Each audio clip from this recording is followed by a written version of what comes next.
Ògo ni fún ọba àwọn ọba ní òkè ọ̀run. Gbogbo àyànfẹ́ àti ọmọ Ọlọ́run kárí orílẹ̀-èdè Nàìjíríà àti ayé. Mo wá sórí mídíà lónìí láti sọ Takute àdìtú mẹ́sàn-án tí èṣù fi mú àwọn ọmọ Ọlọ́run ní ìkẹyìn ayé tí wọ́n bá pàdánù ẹ̀mí mímọ́.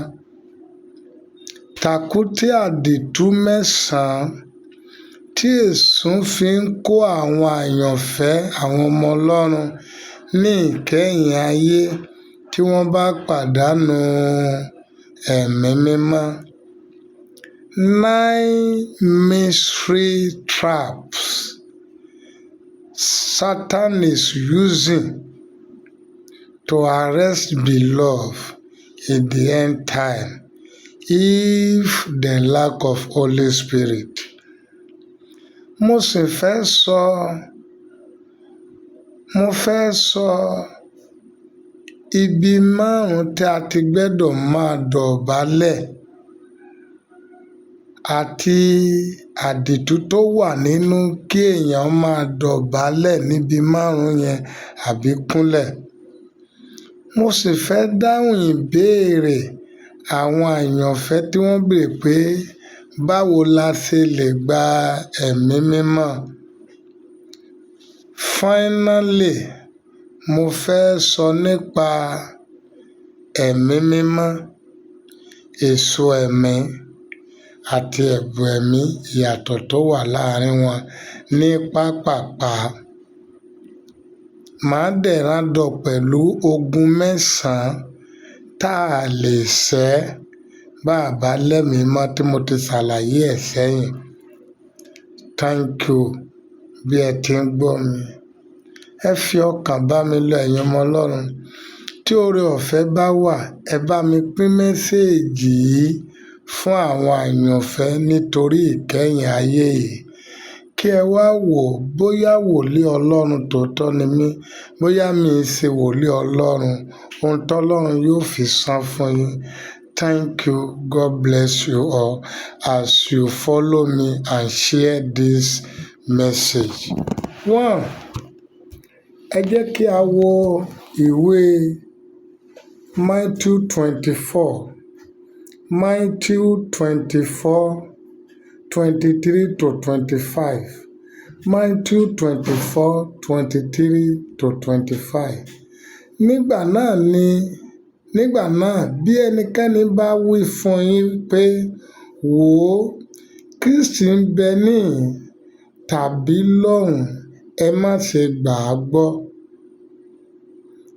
Nítorí àwọn èké Kristi àti èké wòlíì yóò dìde, wọ́n sì fi àmì àtohun ìyanu ńlá hàn, tó bẹ́ẹ̀ bí ó lè ṣeé ṣe wọ́n tan àwọn àyànfẹ́ pàápàá. Wò ó, mo wí fún yín tẹ́lẹ̀. Ta ló sọ ọ̀rọ̀ yìí? Kí nìdí tó fi sọ? Kí ni ẹ̀kọ́ tó fẹ́ ká kọ́ ńbẹ̀? Jésù Kristi ló sọ ọ̀rọ̀ yìí. Kí nìdí tó fi sọ? Ó sọ nítorí àwa tí ìkẹyìn ayé yóò dé bá. Kí ni ẹ̀kọ́ tó fẹ́ ká kọ́ ńbẹ̀? Ẹ̀kọ́ tó fẹ́ kí a kọ́ gangan ńbẹ̀ ni wípé ní ìgbà tí àkókò náà bá tó kí a lè mọ òtítọ́ àti èké. Number 2, ní ìtẹ̀síwájú ọ̀rọ̀ mi, ẹ jẹ́ kí a wo ìwé mímọ́ lẹ́ẹ̀kan sí i. Nípa ẹ̀kọ́ gbàgbé nípa ìwé mímọ́ la sì ń bá lọ. Gbàgbé nípa ìwé mímọ́, wòlíì, àlùfáà, kí ni ẹ̀mí mímọ́ bá ọ sọ? Kí ni àjọṣepọ̀ wa pẹ̀lú mímọ́? 1. Ẹ jẹ́ ká wo ìwé John 8:32 John 8:32. Ẹ ó sì mọ òtítọ́, òtítọ́ yóò sọ yín di òmìnira. Ẹ jẹ́ ká wo First Timothy 4:1-2. First Timothy 4:1-2. Ṣùgbọ́n èmi ń tẹnu mọ́ pé Paul ló ń sọ̀rọ̀. Ní ìgbà ìkẹyìn, àwọn mìíràn yóò kúrò nínú ìgbàgbọ́. Wọ́n máa fiyèsí àwọn ẹ̀mí tí ń tanníjẹ àti ẹ̀kọ́ àwọn ẹ̀mí èṣù, nípa àgàbàgebè àwọn tí ń ṣèké, àwọn tí ọkàn wọn tìkára wọn dàbí èyí tí a fi irin gbígbóná jó. 2 Peter 2:1-2. 2 Peter 2:1-2.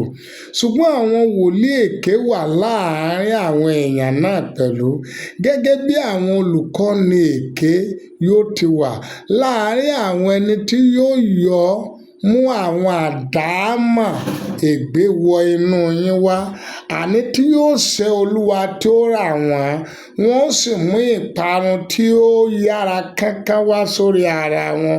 Ọ̀pọ̀lọpọ̀ ni yóò máa tẹ̀lé ìwà wọ̀nbìà wọn nípa àwọn ẹni tí a ó fi máa sọ ọ̀rọ̀ òdì sí ọ̀nà òtítọ́.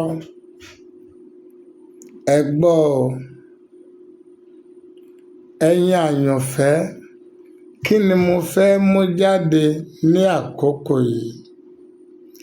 Ẹ̀mí tó ń ṣe àkóso ìkẹyìn ayé, àwọn ewu ìgbà ìkẹyìn, ọ̀nà àbáyọ sí ewu ìgbà ìkẹyìn. 1. Ẹ gbọ́ o, mo fẹ́ pe ọkàn wa sí nǹkan mẹ́ta yìí. Ẹ̀mí tí ń ṣe àkóso ìkẹyìn ayé, àwọn ohun tí ẹ̀mí náà fẹ́ lò àti ọ̀nà àbáyọ. Number 1, nǹkan 9 trap of Satan láti capture àwọn àyànfẹ́ ni mo fẹ́ dárúkọ yìí o. Takute 9 àdìtú táwọn ọmọ Ọlọ́run gbọ́dọ̀ mọ̀ tí èṣù fẹ́ fi mú wọn. Takute 9 yìí, ẹnikẹ́ni tí ò bá lẹ́mìímọ́ ò lè escape ẹ̀, kò lè dá mọ̀. Number 1, ẹ̀mí ẹ̀tàn. Ẹ̀mí ẹ̀tàn. Kí ni wọ́n ń pè ní ẹ̀tàn? Ohun tí ẹni tí ẹ̀tàn ní ohun tó sọ, ó yàtọ̀ sí ohun tí òun gangan ń bẹ nínú ọkàn rẹ̀. Láti fẹ́ mú ohun tí òun fẹ́ gangan, láti convince àwọn èèyàn láti ṣe ìfẹ́ ẹ̀, kì í ṣe láti ṣe ìfẹ́ Ọlọ́run. Ohun tá a pè lẹ́mìí ẹ̀tàn ni, ìtàdé pè lésù ni. What we call deceive is a spirit of convincing people in order to do their will and to abandon divine way. That is deceive.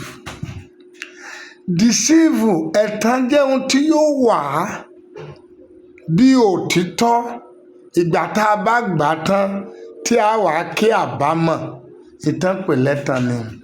Ìtòyìnbó fi àárẹ̀ sí Yorùbá nìyẹn. Ìtàn fi àárẹ̀ sí Nàìjíríà nìyẹn. Wọ́n gbé ìkankan wá tó dàbí òtítọ́ tá a ti gbà tán, ìgbà tá a gbà tán tí wọ́n fi mú wa sígbèkùn. Number 1, bí Takute àkọ́kọ́, òun ni ẹ̀tàn o. Ẹ̀mí ẹ̀tàn. Ẹ jẹ́ ká wo ìwé 1 Timothy 4:1-6. 1 Timothy 4:1-6. Ní ìkẹyìn, àwọn mìíràn yóò kúrò nínú ìgbàgbọ́. Wọ́n máa fiyèsí àwọn ẹ̀mí ẹ̀tàn jẹ àti ẹ̀kọ́ ẹ̀mí èṣù. Àwọn tí a lè máa tàn jọ, a ó mọ òtítọ́, òtítọ́ yóò sọ wá dẹ̀mú. Ẹnikẹ́ni tí ò bá ti dá òótọ́ mọ̀ kò sígbà tí ò ní ṣubú sọ́wọ́ ẹ̀tàn. Ohun kan ṣoṣo tó dẹ̀ lè jẹ́ ká dá òótọ́ mọ̀ òun lẹ̀mí mọ́. That is number one. Ẹnikẹ́ni tí ó bá sọ nǹkan tó jẹ́ pé ohun tó ń sọ ó ní èèmù tó yàtọ̀ sí ohun tó sọ láti convince àwọn èèyàn, ẹ̀tàn ni o. Ẹ̀yin ọmọ Ọlọ́run àyànfẹ́, ẹnikẹ́ni ò sì lè ṣẹ́gun ẹ̀tàn, kò lè dá ẹ̀tàn mọ̀ láì jẹ́ pé ó mọ òótọ́ o. Number one. Àwọn ohun èlò fún èsùn ni mo fẹ́ sọ yìí, ni mo sọ lọ yìí. Number one nínú ohun tàkúté tí èsùn fẹ́ fi mú àwọn àyànfẹ́ ni mo fẹ́ máa dárúkọ yìí o. Number one tàkúté tí èsùn fẹ́ fi mú àwọn tàkúté àdìtú mẹ́sàn-án tí èsùn fẹ́ fi mú àwọn àyànfẹ́ ni mo fẹ́ máa dárúkọ yìí o. Number one orúkọ Olúwa. Orúkọ Olúwa. Àwọn èsùn máa ní ìkẹyìn ayé. Ẹ má gbàgbọ́ nínú gbogbo ẹni tó ń pe orúkọ Olúwa o. Orúkọ Olúwa jẹ́ number one tí èsùn ń lò lákòókò yìí fún àwọn àyànfẹ́ láti fi mú wa. Ẹ jẹ́ ká wo ìwé Matthew 24:23. Matthew 24:23. Jésù Kristi mọ̀ pé tẹ́lẹ̀ pé èsùn máa lo orúkọ òun. Ẹ lọ kà á. Matthew 24:23. Jésù mọ̀ pé orúkọ òun sì máa di ìtẹ̀sùn fi máa mú àwọn ọmọ Ọlọ́run. Then kì í ṣe gbogbo ẹni tó porúkọ Olúwa Olúwa ló wà nínú Olúwa o. Ẹ kíyèsára o. I'm not against the name of the Lord. But ẹnikẹ́ni tó bá lò fún yín, ẹ jẹ́ kẹ́mi mọ́ tọ́ yín o. Ẹ̀yin àyànfẹ́. Number two, ẹ já wo 2 Corinthians 11:13-15. 2 Corinthians 11:13-15. Nítorí irú àwọn èèyàn bẹ́ẹ̀ ni àwọn èké apostle, àwọn ẹni tí ń ṣiṣẹ́ ẹ̀tàn, tí ń para wọn dà di apostoli Kristi, kì í ṣe ohun ìyanu nítorí Sátánì fún ara rẹ̀ ń para rẹ̀ dà di áńgẹ́lì ìmọ́lẹ̀. Nítorí náà kì í ṣe ohun ìyanu bí àwọn ìránṣẹ́ rẹ̀ pẹ̀lú bá para wọn dà bí àwọn ìránṣẹ́ òdodo. Ìgbẹ̀yìn àwọn ẹni tí yóò rí gẹ́gẹ́ bí iṣẹ́ wọn. They will turn like a Christ. Number two, ẹ̀yin àyànfẹ́ nìkan ni mo ń bá sọ̀rọ̀. Number two, àwọn wòlíì ìkan nínú trap tí èso fẹ́ fi mú àwọn ọmọ Ọlọ́run ni o. Wòlíì ni mí, but I must tell you the truth. Ìdí ẹ̀ nìyẹn tí Bíbélì sọ pé ẹ wádìí àwọn ẹ̀mí kí ẹ lè mọ èyí tó pé. Wo ò dẹ̀ lè wádìí ẹ̀mí láì jẹ́ pé ẹ̀mí máa ń gbénú ẹ̀. Àwọn wòlíì Matthew 24:24b. Matthew 24:24b. Ẹ lọ wò ó. Kí ló sọ fún wa? Number 3, tàkúté tí èsùn fẹ́ fi mú àwọn ọmọ lọ. Number 3, iṣẹ́ àmì àti iṣẹ́ ìyanu. Ọ̀kan nínú tàkúté tí èsùn fẹ́ fi mú àwọn ọmọ Ọlọ́run ni o ní ìkẹyìn ayé. Àfi tá a bá lẹ́mìí mọ́ o. Iṣẹ́ àmì àti iṣẹ́ ìyanu tó bá ti rọ́ gìrì mi ò against ẹ o. But gbogbo tí mò ń sọ yìí, èsùn ní oore ọ̀fẹ́ láti lò láti rán àwọn ọmọ rẹ̀ láti lò ó. Gbogbo àwa tí à ń fẹ́ iṣẹ́ àmì àti iṣẹ́ ìyanu ó dáa o. Ṣùgbọ́n ẹ jẹ́ kí iṣẹ́ àmì àti iṣẹ́ ìyanu yẹn wá ní orísun ẹ̀mí mọ́ o. Mo sọ fún wa o. Ẹ lọ wo Matthew 24:24c. Matthew 24:24c. You will get right there. Number 4, tàkúté tí èsùn máa fi mú àwọn àyànfẹ́ ní ìkẹyìn ayé tí wọn ò bá lẹ́mìí mọ́ ó làwọn ìránṣẹ́ Ọlọ́run o. àwọn tó àwa ìránṣẹ́ Ọlọ́run, let me call it like that because I'm one of them. Àwa ìránṣẹ́ Ọlọ́run, either from Muslim, from anything or from Christianity, I don't have anything to do with that religions. Àwa tá a pera wa ní ìránṣẹ́ Ọlọ́run, either both woman or men. Ẹ lọ wò ó, àwọn apostoli, àwọn jíò, àwa àlùfáà, àwa pastor. Ẹ lọ ka ìwé 2 Corinthians 11:13. 2 Corinthians 11:13. Ẹ lọ wò ó, Takute ìkẹyìn fún àwa àyànfẹ́ ni o, tí èṣù fẹ́ fi mú àwọn ọmọ Ọlọ́run tá a bá lẹ́mìí mọ́. Number 5, àwọn olùkọ́ni èké. 2 Peter 2:1b. 2 Peter 2:1b. Olùkọ́ni èké. Wọ́n mọ Bíbélì láti ìbẹ̀rẹ̀ dópin, ṣùgbọ́n wọn ò mọ ìfẹ́ Ọlọ́run o, wọn ò dẹ̀ mọ ẹ̀mí mọ́. Kò síbi tó fẹ́ pè nínú scripture tí wọn ò mọ̀. O ò lè sọ̀rọ̀ kankan má rí scripture tí wọ́n fi báàkì ẹ̀. Bí wọ́n da ìlú rú, wọ́n mọ scripture tó báàkì ẹ̀. Bí wọ́n ṣe òṣèlú, wọ́n mọ scripture tó báàkì ẹ̀. Bí wọ́n fẹ́ yàwó, kò sí scripture tí wọn ò ní lọ́wọ́ láti fi báàkì ẹ̀. Gbàgbé nípa ìwé mímọ́. Wòlíì, àlùfáà, kí làjọṣepọ̀ ìwà àtẹ̀mímọ́?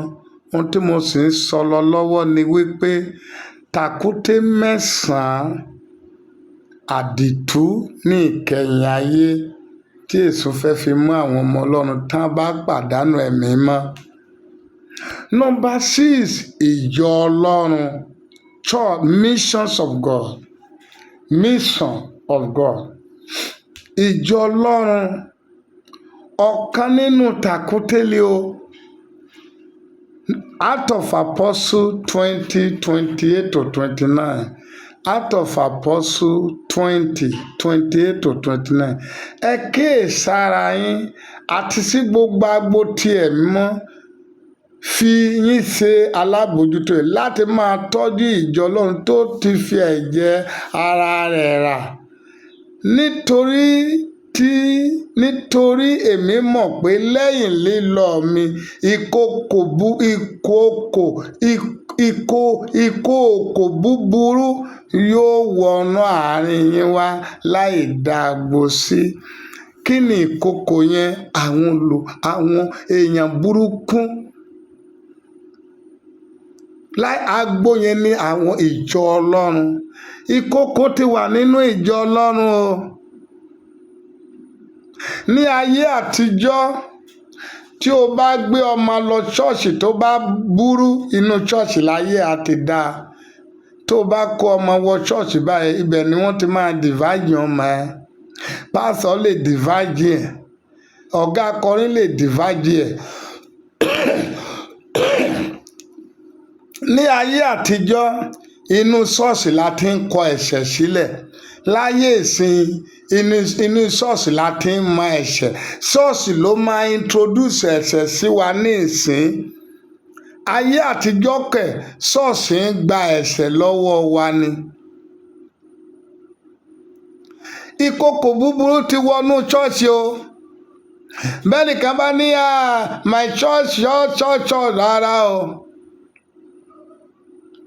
Ìtókù nínú ṣọ́ọ̀ṣì báyìí, má ṣe kọ àpéjọpọ̀ ara wa sílẹ̀ lọ ṣọ́ọ̀ṣì kó gbàdúrà kó yàwó àtọmọ ilé yá.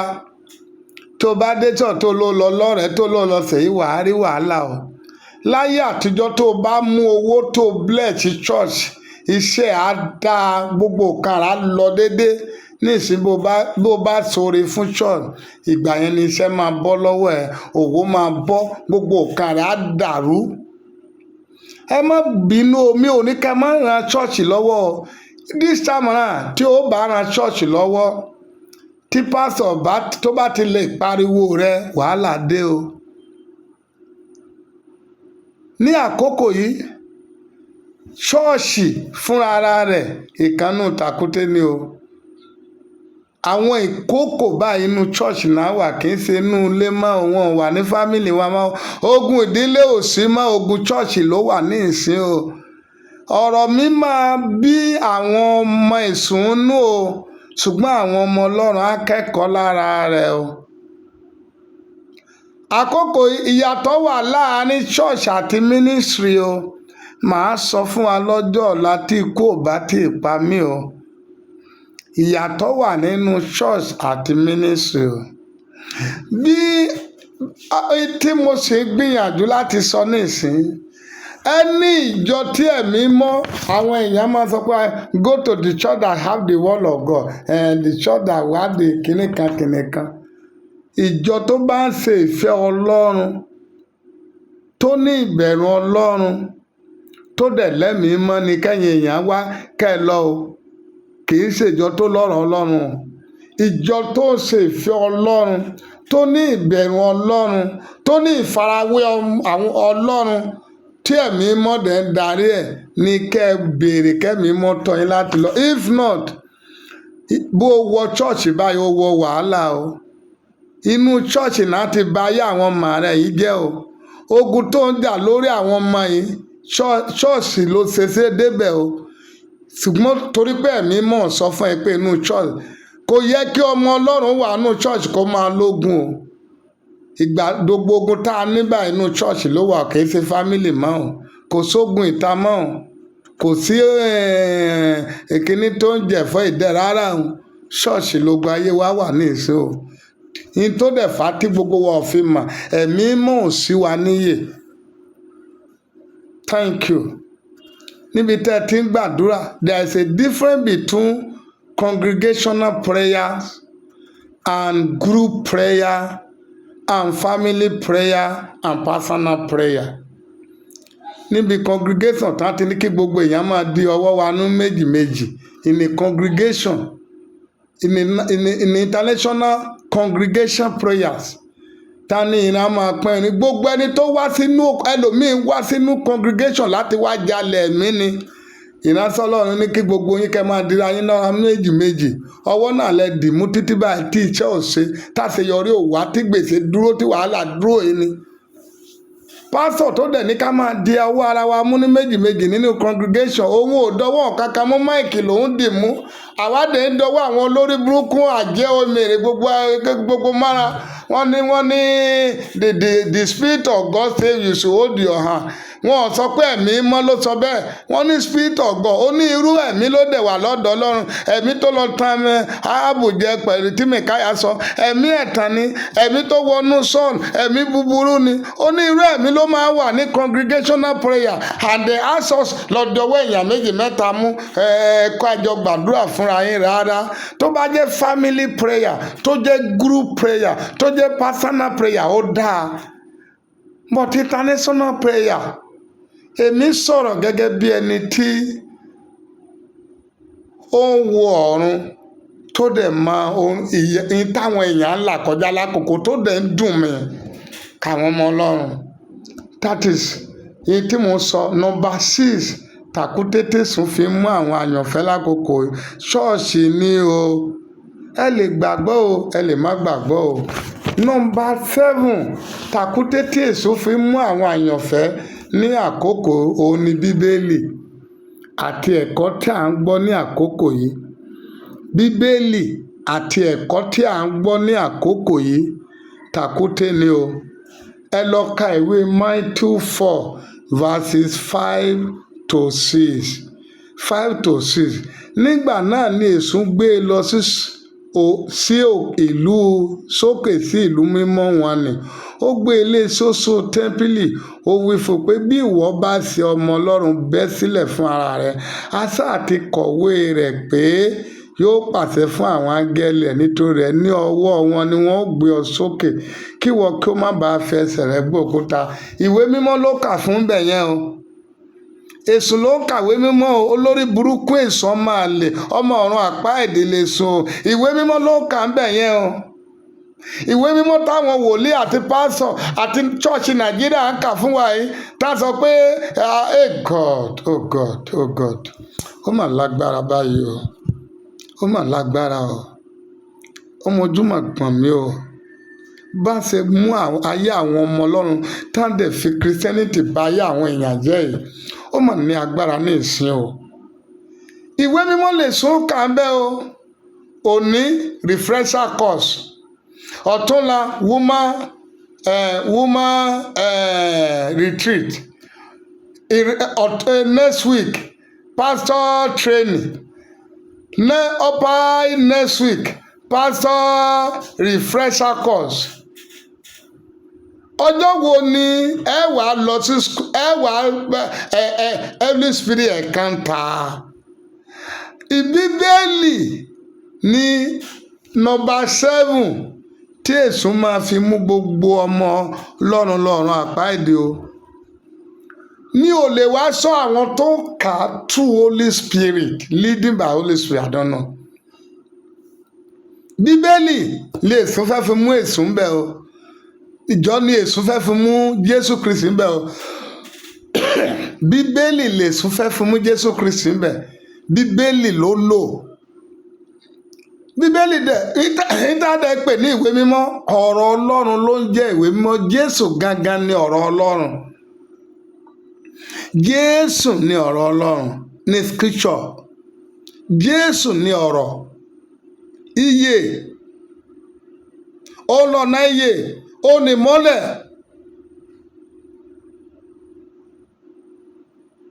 Ó fẹ́ lo Jésù láti àárẹ̀ sí Jésù. That is why ó tó bá ti gbàgbọ́ nínú ẹ̀ lèṣù máa fi mú ọ. Àdúrà ni Nábótì gbàgbọ́ nínú ẹ̀, àdúrà náà náà fi finish ẹ̀ láfi pa. Wọ́n mọ̀ pé Nábótì kò sí tó lè sọ láyé, Nábótì ò ní gbà. Wọ́n bá sọ fún Nábótì pé àdúrà ọjọ́ mẹ́ta wà o, pé àtàwẹ̀ ọjọ́ mẹ́ta. Wọ́n mọ̀ pé Nábótì ní stress lórí àìwẹ̀ àtàdúrà. Ìgbà tí wọn ò rí nǹkan fi mú tó gbàgbọ́, àìwẹ̀ àtàdúrà tó gbàgbọ́ nínú ẹ̀ ni wọ́n fi finish Nábótì. Ẹ lọ ka Bíbélì, ẹ lọ ka ìwé àwọn ọba yẹn 20 yẹn kẹwò. Ohun tó bá ti lè gbàgbọ́ nínú ẹ̀ tá ti fi convince ẹ, òun ni wọ́n fi finish ẹ kẹ́yìn lè sùn, lè sá fi finish ẹ. Ó mọ̀ pé Jésù fúnra rẹ̀ ọ̀rọ̀ ni, scripture ni, ó lo scripture fún Jésù. Ẹ gbọ́, ẹ̀mí mọ́ ni Jésù fi dá lóhùn. Gbogbo ohun tó ń sọ yọ ọmọ ènìyàn wà nípa tiẹ̀, ẹni ò sí nípa gbogbo wọ̀nyẹn. Èṣù máa ní olórí burúkú èèyàn, ọmọ àlè, èṣù èèyàn rádaràda. Mọ tá pèlè èṣù ni ọmọ àlè burúkú, olórí burúkú láyé àtọ̀run, èèyàn kàntìkàntìkàn, ẹni ègbé, ẹni ìparun. All is well.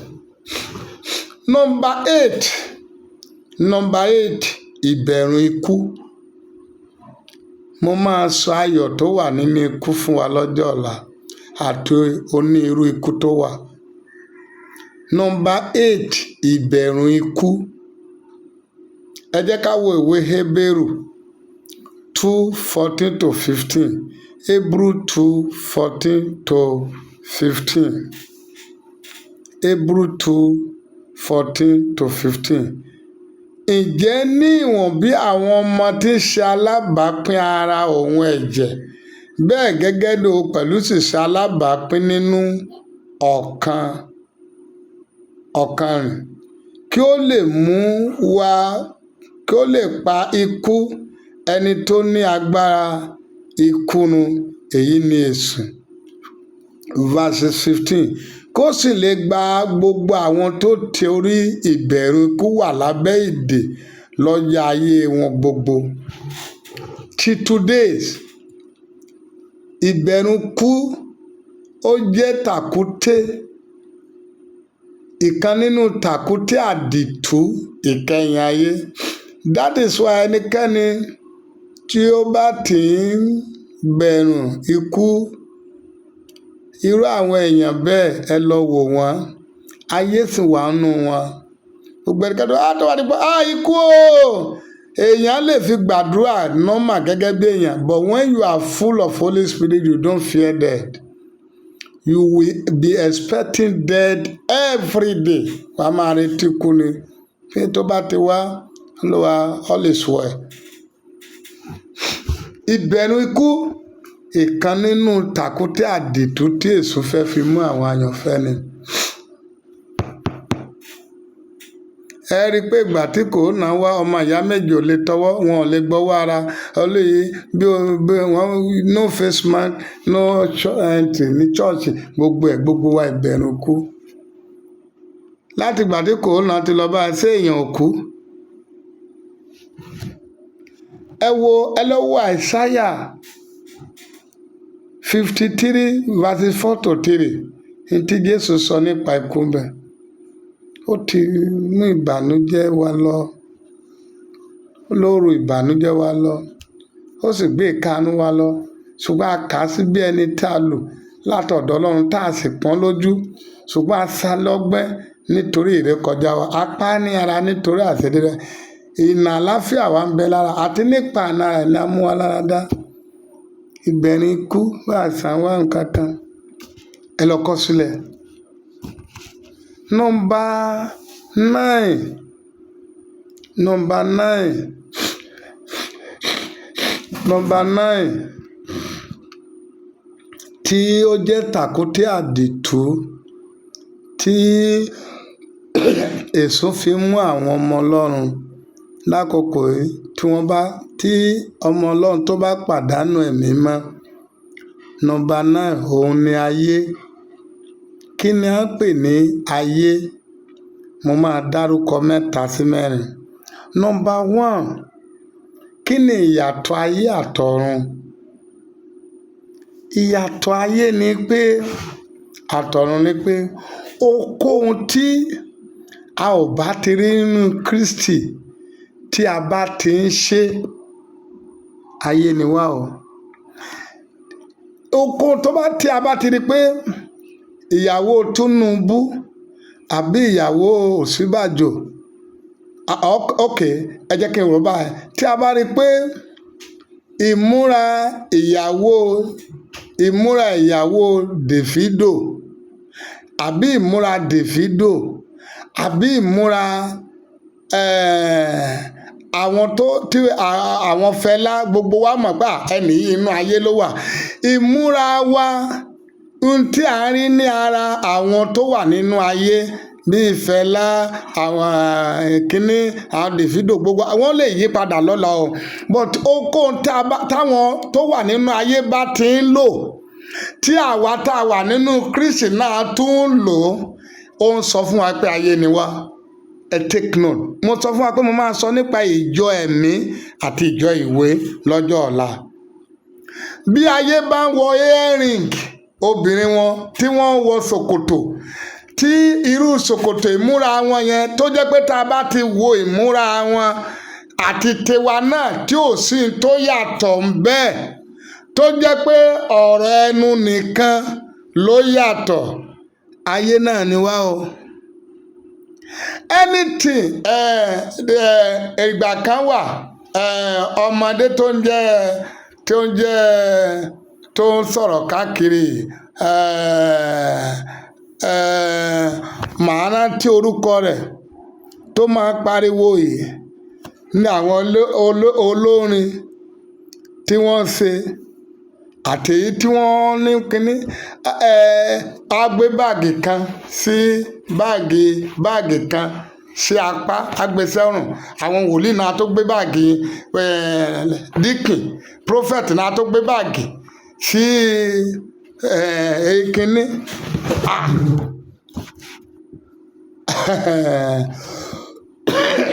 Báàgì táwọn Davido ń lò, báàgì tí Portable tó ń lò, àṣà tí Portable gbé wọ ayé tó ń gbé báàgì báyìí, wòlíì náà tó gbé báàgì bẹ́ẹ̀, díkì ṣọ́ọ̀ṣì náà, pásọ̀ ṣọ́ọ̀ṣì náà, òun náà tó gbé báàgì yẹn kọ́ká. Ohunkóhun tí ayé bá ti ń ṣe tó bá ti ń hùn wá, àbí àwa náà tún ń ṣe àbí ìmúra wa kò sí tó yàtọ̀ irun ọmọlẹ́yìn Kristi onígbàgbọ́ ó kun irun ó di irun pásọ̀ di irun pásọ̀ ń wẹ̀dì irun kì í sí òyìnbó ìwẹ́ẹ̀dì irun wọn ti wẹ́ẹ̀dì síbẹ̀ látọ̀run wá pásọ̀ Nàìjíríà ó ń wẹ̀dì irun ó kírìmù ẹ̀ ó sọra ẹ̀dòyìnbó ó ń bóra ṣùgbọ́n ọ̀rọ̀ ẹnu ẹ̀ ti Kristi ìgbé ayé ẹ̀ ti ayé ó ìtàpè ní ìyàtọ̀ nìyẹn ó lọ ṣọ́ọ̀ṣì ó lọ sí èsì ó wọ ṣòkòtò ó yọ ẹ̀rìngì ó délé tán ó gbé ṣòkòtò sí ó gbé trọ́sà sí ìwọ̀n yẹn ẹ̀tàn ni ayé nìyẹn tí wọ́n pè ní iye tó kí ni wọ́n pè ní ayé gangan ó ní number one ipò bí ẹnikẹ́ni bá sì ní tírẹ̀sì ipò láyé mo fẹ́ jẹ ipò báyìí mo fẹ́ ṣe dé ayé ló ń lé ayé sì ni bí ẹnikẹ́ni bá owó dáa bíbélì sọ pé ẹ̀rín là ń ṣàṣẹ̀fọ́ owó ní ìdáhùn gbogbo bọ̀ owó yìí ṣe ìdáhùn ìjọba ọ̀run torí Lásárò olówó dẹ̀ dọ́run olówó dẹ̀ lówó nígbà yẹn kò dọ́run so owó dáa ṣùgbọ́n ìkan nínú ayé ni wọ́n ń pè lówó ipò owó òkìkí ayé nìwọ̀n yẹn o tá a bá ti ń sọ pé ayé kí là ń pè láyé owó ipò òkìkí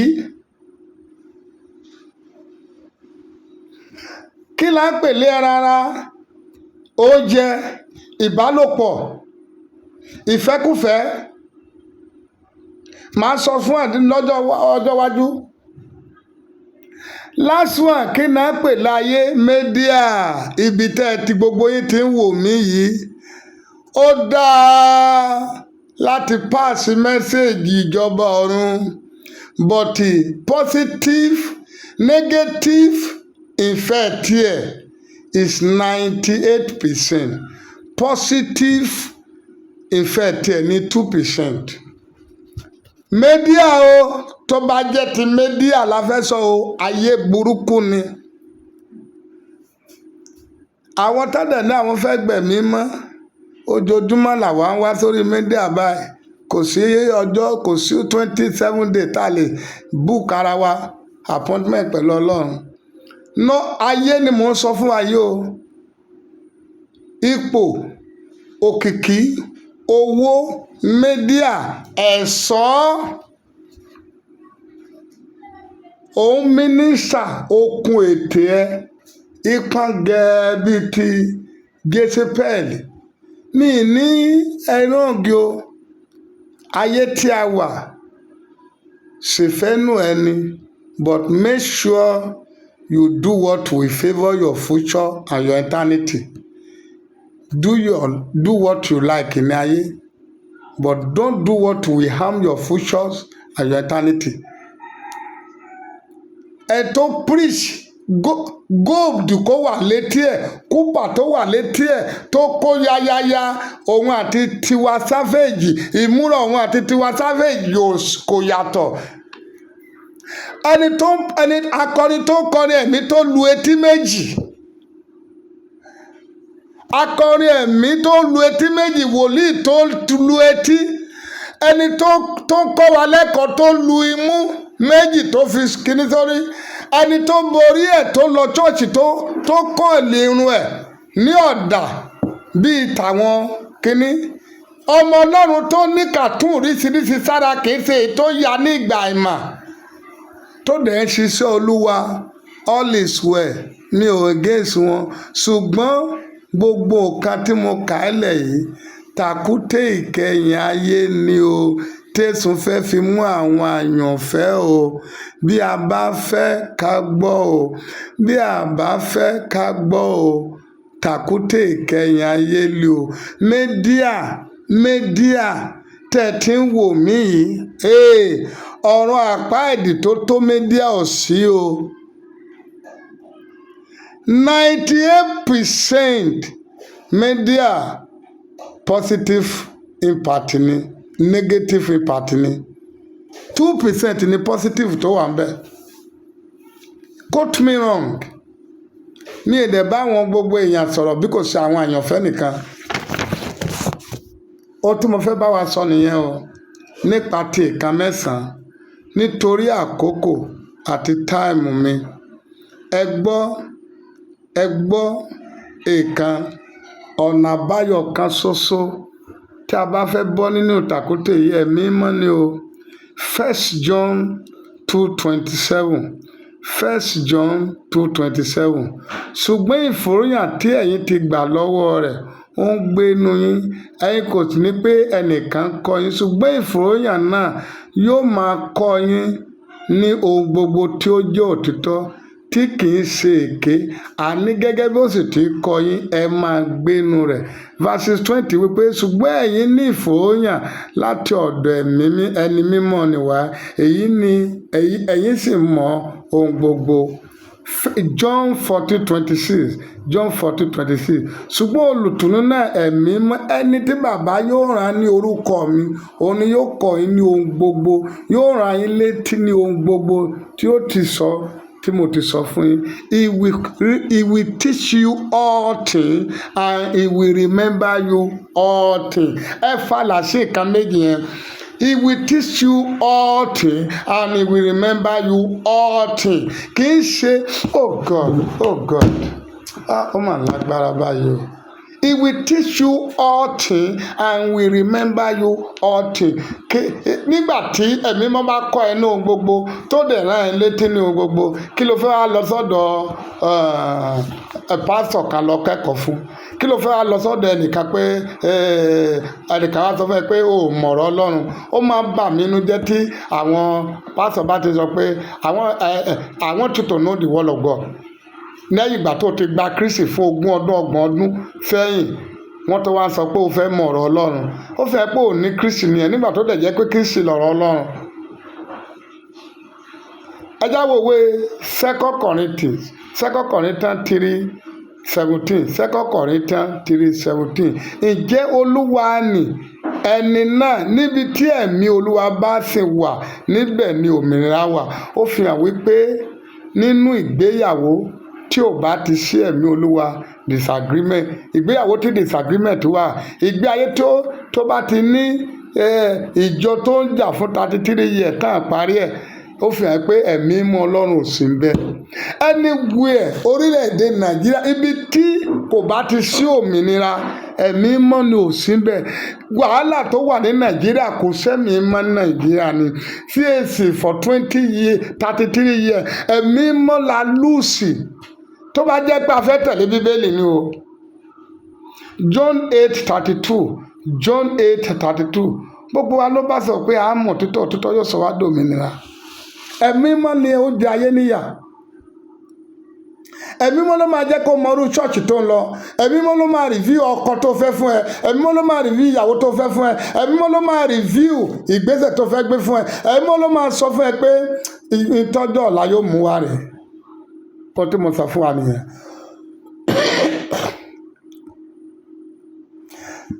Tí ìbá sọ pọ́lọpọ́ ẹ̀mí mọ́, Elímọ̀ sọ ò bá wìn ní Jésù, ò bá wìn ní Paul ní ìlú Páfò bá Jésù.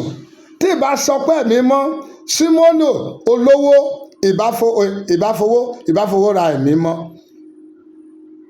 Ó rò pé wọ́n fowó rà á ni.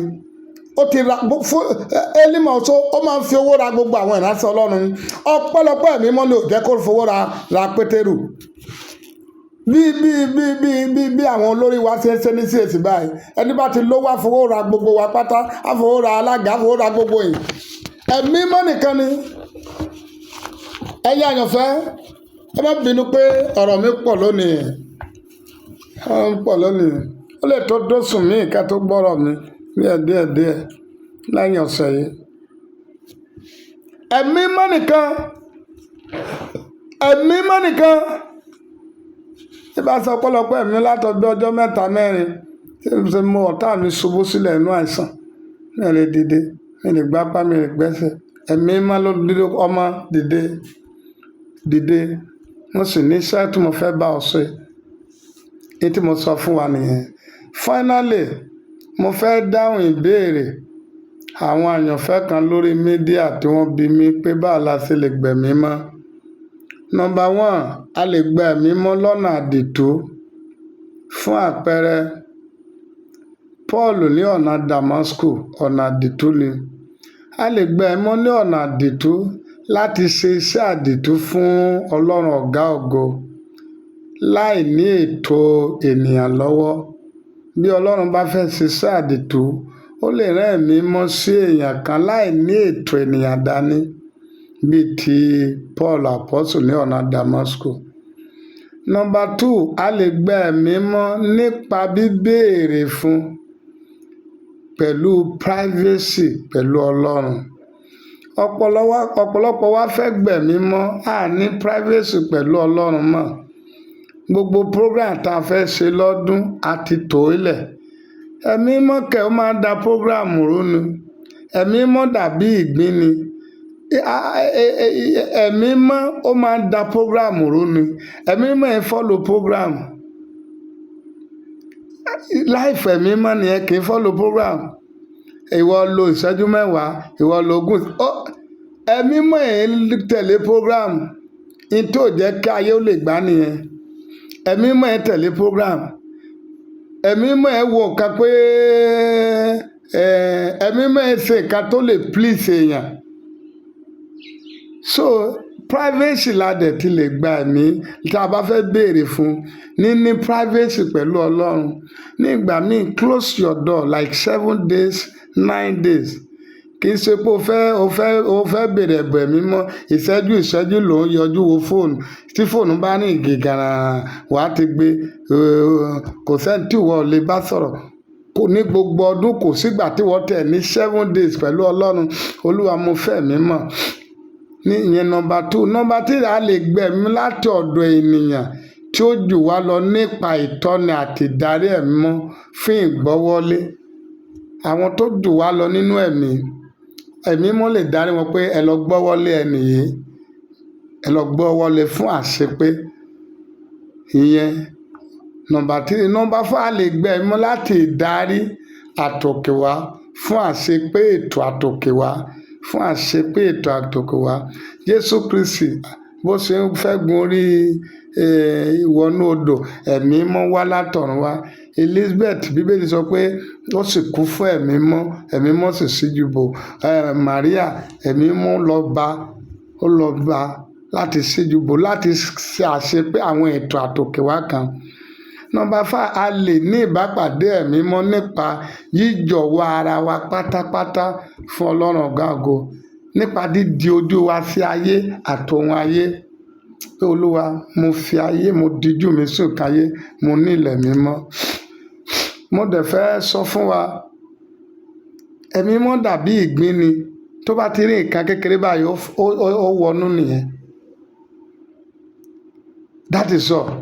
Èèwọ̀ ẹ̀mí mọ́ a fowó rà a kọ́pì rẹ̀ kì í ṣọ̀rẹ́ ayé kì í mú bínú kì í dẹ́mú èèyàn bínú kì í bá ẹ̀ṣẹ̀ ṣe pọ̀. Àwọn èèwọ̀ ènìyàn. Àwọn nǹkan mẹ́ta ìmọ̀dẹ̀ tó fẹ́ sọ fún wa.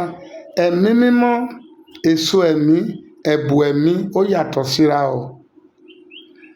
Ẹ̀mí mímọ́ Jésù ń ran láti ọ̀dọ̀ Ọlọ́run wá lẹ́yìn ìgbà tí Jésù ń lọ.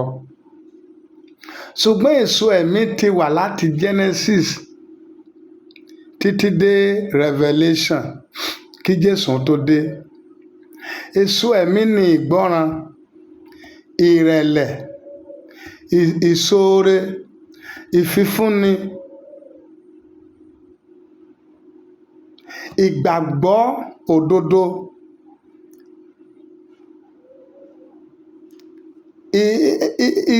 iṣẹ́ ìjèrè ọkàn, iṣẹ́ ìgbàlà, èso ẹ̀mí nìwọ̀nyẹn. Ìbẹ̀rù Ọlọ́run, ìrònúpìwàdà,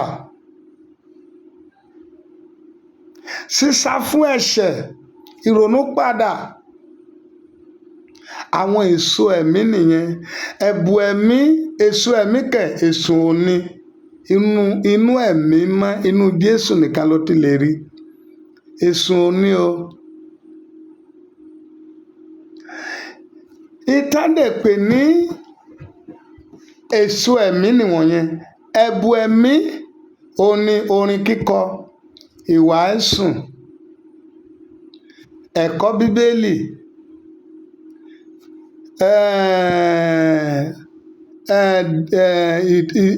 iṣẹ́ ìṣẹ́gun, iṣẹ́ ìṣẹ́gun, gbogbo wọ̀nyẹn ẹ̀bùn ẹ̀mí ni, kò ní ìtumọ̀. Èso náà ní gbogbo ẹ̀. Iṣẹ́ ìyanu, ẹ̀bùn ẹ̀mí ni, kò sí èso lè ṣe. Ṣùgbọ́n àwọn tí èso ní dání, èso ẹ̀mí nìkan ni èso màdìtú ẹ̀, kò dẹ̀ màdìtú ẹ̀mí mọ́. Nǹkan méjì tí èso ti ń bẹ̀rù di àárọ̀ yìí, ó ní èso ẹ̀mí kò mọ́, kò dẹ̀ ní ẹ̀mí mọ́. Ó mọ̀ nípa Ọlọ́run díẹ̀, ó dẹ̀ mọ̀ nípa Jésù fún ara àti sọ̀rọ̀ Ọlọ́run. Bọ́ ti ẹ̀mí mọ́, èso ó da èso láàmú dé àkókò yìí ni. Èso ẹ̀mí, èso ni. Ọmọ èso lè ní èso ẹ̀mí. Wọn ò lè ní láéláé. Ìyàtọ̀ tó dẹ̀ wà láàárín èso ẹ̀mí àtẹ̀bùn ni pé, ẹ̀bùn ẹ̀mí ni pé èso ẹ̀mí ló ń gbé èèyàn dé ìjọba ayérayé. Ẹ̀bùn ẹ̀mí inú ayé la ti ń lò, kò dọ́run. Èso ẹ̀mí ò dọ́run. Ẹ̀bùn ẹ̀mí ò dọ́run. Èso ẹ̀mí ló máa ń gbé èèyàn dọ́run. Ẹ̀bùn ẹ̀mí inú ayé nìkan ṣoṣo ló parí sí. Ìyàtọ̀ tó wà láàárín ẹ̀bùn ẹ̀mí àti èso ẹ̀mí ni orin kíkọ, lẹ́ṣọ̀, ká máa tíṣì, Sunday school, gbogbo wọn yóò sí lọ́run. Ayé ló mọ. Okun tó bá dẹ̀ ti jẹ́ inú ayé ló parí sí, tí ò dé ọ̀run. Bíbélì sọ pé bí Ọlọ́run ti ga tó lọ́run, ó tún júbà nílẹ̀. That is humbleness, ìrẹ̀lẹ̀ wà lọ́run. Kò dé ọ̀run, àwọn èèyàn ò dọ́run. Ẹnikẹ́ni ẹ̀dẹ̀ mọ̀ pé ní àkókò yìí, ẹ̀bùn ẹ̀mí ni gbogbo wa ń nájà rẹ̀ káàkiri ayé. Ẹ má bínú pé mẹ́sẹ̀jì mi ò ní ogun. I'm sorry. Mo sáà fẹ́ conclude àwọn ọ̀kan yẹn. Thank you. Finally, mo fẹ́ dá àwọn ọmọ Ọlọ́run kan lóhùn nípa àwọn tó sọ pé mo dọ̀bálẹ̀ ní ilé àna mi. Ẹ̀dá márùn-ún la gbọ́dọ̀ máa dọ̀bálẹ̀ níwájú ẹ̀, yàtọ̀ sí Ọlọ́run ọ̀gá ògo. Number 1, àwọn òbí tó bí wa. Irú anointing tá a bá lè ní, ohunkóhun tá a bá lè jẹ́, tá a bá ti lè dọ̀bálẹ̀ kí àwọn òbí tó bí wa, anointing orí burúkú ni o. Tá a bá wá dọ̀bálẹ̀, wọ́n lè wá ní ẹ dìde. Number 2, àwọn tó ṣáájú wa, tá a jẹ́ àgbà wa. Number 3, ọba ìlú wa. Number 4, aṣáájú tàbí ọ̀gá wa. Number 5, àna wa. Bó ti wù kánà rẹ̀ ó kéré tó, àna làna jẹ́. Oko tó bá jẹ́, ẹ lè wá ṣe lọ. Tó bá jẹ́ àwọn márùn-ún tí mo kà tán bá jẹ́ ọmọ Ọlọ́run, ẹ dìde, má ṣe bẹ́ẹ̀. So okun tí a bá jẹ́, tá a bá ti mú àṣà ilẹ̀ Yorùbá sí, àṣàlẹ̀ Yorùbá dẹ̀ bá Bíbélì mu. Àṣàlẹ̀ Yorùbá pẹ̀lú Bíbélì, they are the same. Ẹ̀sìn ilẹ̀ Yorùbá ló yàtọ̀ sí Bíbélì. Àṣàlẹ̀ Yorùbá pẹ̀lú Yorùbá, it is the same. Ilẹ̀ Yorùbá èèyàn kì í rágbà fín. Àwọn márùn-ún tá a gbọ́dọ̀ dọ̀bálẹ̀ kí nìyẹn. Ẹ̀yin ọmọ Ọlọ́run tẹ́ sọ nípa ìdọ̀bálẹ̀ mi nílé àná, all is well. And secondly, bàbá tí mo dọ̀bálẹ̀ wájú rẹ̀ kàná mi yẹn, bàbá ìyàwó ọmọ mi gangan ti kú. Bàbá rẹ̀ àti ìyá bàbá rẹ̀ nìyẹn. So definitely bàbá tí mo dọ̀bálẹ̀ wájú rẹ̀ yẹn jẹ́ bàbá mi. ó bí mi lọ́mọ nìyẹn. Olúwa yóò wà pẹ̀lú wa. Mo dẹ̀ dúpẹ́ pé ẹ comment. Tẹ́ ẹ bá comment náà, ẹ ní lè gbọ́ ohun tí mo sọ yìí. I love all your comment, either positively or negatively. Your comment don't bother me. I learn from your comment and I accept your comment and I appreciate you for comment. So it will make me to grow more in knowledge and reply anybody that comment. As a minister of God, as a child of God, thank you. I'm very appreciate. I'm not criticizing your comment. Nípa ti ball or no ball, ìgbéyàwó wòlíì àti tí àkínsẹ́lẹ́sìn kan, ẹ̀sìn Christian àti Muslim lájọ ṣe papọ̀. So ó máa ní àwọn area kan tí ó máa fẹ́ kùn kéékèèké. Ọlọ́run á wà pẹ̀lú wa. So mo dúpẹ́ lọ́wọ́ gbogbo ẹ̀yin ọmọ Ọlọ́run. Finally, ẹ má gbàgbé pé mo sọ pé ogun mẹ́sàn-án tá a lè ṣẹ́ tá a bá lẹ́mìí mọ́. Number 1, ogun ẹran ara, ìbálòpọ̀, oúnjẹ, ìfẹ́kúfẹ̀ẹ́, ogun ẹran ara, how to please flesh, ogun èkejì, ogun ẹ̀jẹ̀, ìbínú, àgbèrè, gbéraga, irọ́, ìjà. Number 3, ogun ẹ̀ṣẹ̀. Èèyàn lè ṣẹ̀ láìlẹ́mìí mọ́. Ogun òkùnkùn. Number 4, èèyàn lè ṣẹ̀ láìlẹ́mìí mọ́. Ogun èsùn. Ibi tá a dúró sí dèsùn la máa bó fẹ́ gbà yọ sí wa. Èèyàn lè ṣẹ̀ láìlẹ́mìí mọ́. Ogun ìpìlẹ̀. O lágbára. Ìwé mímọ́ rẹ ò ká. O lè ṣẹ́ àfẹ̀mímọ́. Number 7, ogun ayé, ipò, kìkì, owó, ẹ̀ṣọ́. Kò sẹ́ni tí gbogbo ọ̀hún. There is a difference between beauty and shining. Beauty comes from God, from divine, while shining comes from the world. Èèyàn lè sọ ogun ayé o láìṣẹ́ mi mọ́ o. Number 8, ogun ikú èkejì ọ̀run àpáàdì. O lè ṣẹ́ láìṣẹ́ mi mọ́. Ogun ẹ̀tàn ìkẹyìn ayé. A ò lè ṣẹ́ láìṣẹ́ mi mọ́ o. Ẹ̀yin àyànfẹ́ o, ẹ gbàdúrà fún mi. Mo ní ìlàdúrà yín. Ẹ bẹ̀ Ọlọ́run fún mi ní orúkọ Olúwa Ọlọ́run àwọn ọmọ ogun. Ẹ bá mi pín àwọn mẹ́sẹ̀gì sáwọn àyànfẹ́ Ọlọ́run. Ẹ bá ń pín fún wọn. Ẹ jẹ́ kí wọ́n gbọ́ òótọ́. Ayé ti dojúrú. Ó ti dojúrú. Ó ti dojúrú. Àwọn èèyàn wá ayérayé mọ́ bí òṣì ayé nìkan. Mo bẹ̀ yín ẹ̀yin ọmọ Ọlọ́run. Ẹ má ṣaláì bá mi pín mẹ́sẹ̀gì yìí o. Mo bẹ̀ yín ni o. Mo fi eléyìí bẹ̀ yín. Ní má gbàgbé, mo sọ fún yín Takute mẹ́sàn-án tí èso fi mú àwọn àyànfẹ́ ní ìkẹyìn ayé. Tá a bá fẹ́ bọ́ ẹ̀mí mọ́ la nídìí o. Olùsọ ẹ gbàdúrà fún mi o. Kí ọdún yìí má jẹ́ òpin mi. Kí n rí Kristi kí n tó rí ikú. Kí n dẹ̀ dé ọ̀run sí mi. Ẹ gbàdúrà mẹ́ta yìí. Àdúrà àkọ́kọ́, ẹ pe orúkọ Jésù. Ogun tó máa jẹ́ kí n ṣẹ́ Ọlọ́run, kí n ṣẹ́ ìgbàgbọ́. Olúwa má jọ̀ọ́ dìde sí mi láyé. Ẹ gbàdúrà yẹn ẹ̀yin ọmọ. Ogun tí ó jẹ́ kí n ṣẹ́ ìgbàgbọ́, kí n ṣẹ́ Ọlọ́run. Olúwa má jọ̀ọ́ dìde sí mi láyé. Number 2, Olúwa o, ọjọ́ tí yóò mú mi kúrò nínú Olúwa. Olúwa má jọ̀ọ́ farahàn níwájú mi. Ọjọ́ tó máa mú mi kúrò nínú ìgbàgbọ́, tí yóò mú kí n kúrò nínú Olúwa. Olúwa má jọ̀ọ́ farahàn nínú ọjọ́ mi láyé. Ẹ gbàdúrà ẹ̀kẹta, ẹ pe orúkọ Jésù. Gbogbo ọ̀nà tí èṣù àtàwọn ọmọ ogun rẹ̀ fẹ́ fi mú èmi, àwọn ọmọ mi, aya mi, ẹ gbà á fúnra wa. Olúwa bàbá fẹ̀mí mọ́ dípa.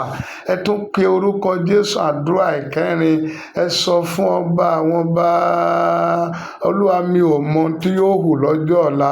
Ohun tí yóò hù lọ́jọ́ ọ̀la má jọ mú mi kúrò Olúwa. Olúwa mi ò mọ ohun tí yóò hù lọ́jọ́ ọ̀la o. Ẹ̀mí mọ́ o, ohun tí yóò hù lọ́jọ́ ọ̀la má jọ mú mi kúrò Olúwa. Ẹ gba àdúrà ìkarùn-ún, ẹ pe orúkọ Jésù. Ẹ̀mí mọ́ o, ẹ ràn mí lọ́wọ́ láti bẹ̀rẹ̀ dópin. Ẹ̀mí mọ́ láti bẹ̀rẹ̀ dópin ẹ̀mí mi, ẹ ràn mí lọ́wọ́. Ẹ gba àdúrà ìkẹfà, ẹ pe orúkọ Jésù lọ́wọ́ agbára Olúwa. Àdúrà ìkẹfà rẹ o, ẹ pe orúkọ Jésù. Takute mẹ́sẹ̀sán tí wòlíì Násírì kà sílẹ̀ yìí, Olúwa tó bá jẹ́ ẹ̀mí mọ́ ló ń sọ fún, tí ìsepò lọ kẹ́kọ̀ọ́ ẹ̀ ní Sunday school àbí Sunday àbí retreat àbí seminar kan, tó bá jẹ́ pé ẹ̀mí mọ́ ló sọ ọ̀kan mẹ́sẹ̀sán fún, àti ogun mẹ́sàn-án tí èèyàn lè ṣẹ́ láìṣẹ́ mọ́, ogun mẹ́sẹ̀sán ẹ̀mí mọ́ jẹ́ iṣẹ́. Takute mẹ́sàn-án yìí má jọ ó mú mi, má jọ ó máyà, má jọ ó mọ́mọ́ mi. Àdúrà ìkeje, Olúwa lábẹ́ bó ti wù ó rí, mo fẹ́ dé ìjọba ọ̀run, mo fẹ́ dé ayérayé, mo fẹ́ dé ìlú ògo, mi ì fẹ́ pàdánù ayé yìí. Olúwa mo ti rí ayé yìí, thank you. Mo kọ orin kan ní ìgbà yẹn, orin méjì mo fẹ́ kọ nísìn. Ẹ gbàdúrà fún mi bí Olúwa bá ṣe tọ́ yín. Orin àkọ́kọ́, ènìyàn lè ní ẹ̀bùn kó má léso. Ènìyàn lè ní ẹ̀bùn kó má léso. Èso gangan ní gbéni dé ọ̀run. Ènìyàn lè ní ẹ̀bùn kó má léso. Ènìyàn lè ní ẹ̀bùn kó má léso. Èso gangan ní gbéni dé ọ̀run. Ènìyàn lè ní ẹ̀bùn kó má léso.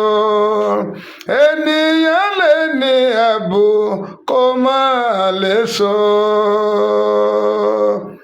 Èso gangan ní gbéni dé ọ̀run. Èso ẹ̀mí, ìrẹ̀lẹ̀, ìgbọ́ràn, ìforítì, ìgbàgbọ́ òdodo, òtítọ́, ìbẹ̀rù Ọlọ́run, ìwà mímọ́, ìjèrè ọkàn, ìgbàlà ọkàn, ìhìn rere, kìí ṣe ìhìn church. Àwọn èso ẹ̀mí nìyẹn. Ẹ̀bùn ẹ̀mí ni àlá, ìran rírí, àdúrà pípé, àsọtẹ́lẹ̀.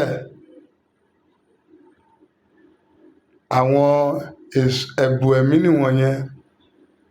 Bíbélì kíkà, Sunday school mímọ̀, àwọn ẹ̀bùn ẹ̀mí nìwọ̀nyẹn. Ẹ̀bùn ẹ̀mí ò dẹ̀ ní ìtumọ̀, ayé ló parí sí. Èso ẹ̀mí ni ìfifúnni, ìgbọ́ràn, ìbẹ̀rù Ọlọ́run, ìwà mímọ́, ìjèrè ọkàn, ìrònúpìwàdà, ìforítì, ìrẹ̀lẹ̀, ìgbọ́ràn. Ìyẹn àkọ́kọ́ nìyẹn. Èkejì ní orin tí mo fẹ́ kọ yìí, kí ẹ̀yin ọmọ Ọlọ́run kí ẹ tún fi sọ́kàn. Mo ti tọ́ ayé yìí wò, mo ti mọ̀ bó ṣe rí. Ọ̀run lókùn tí n kò dé rí, Olúwa mú mi débẹ̀. Mo ti tọ́ ayé yìí wò, mo ti mọ̀ báyé ṣe rí. Ọ̀run lókùn tí n kò dé rí, Olúwa mú mi débẹ̀. Mo ti tọ́dún ayé yìí wò, mo ti mọ̀ báyé ṣe rí ọ̀run lókun tí n kò dé rí Olúwa mú mi débẹ̀. Mo ti tọ́ adùn ayé yìí wò, mo ti mọ̀ bó ṣe rí ọ̀run lókun tí n kò dé rí Olúwa mú mi débẹ̀.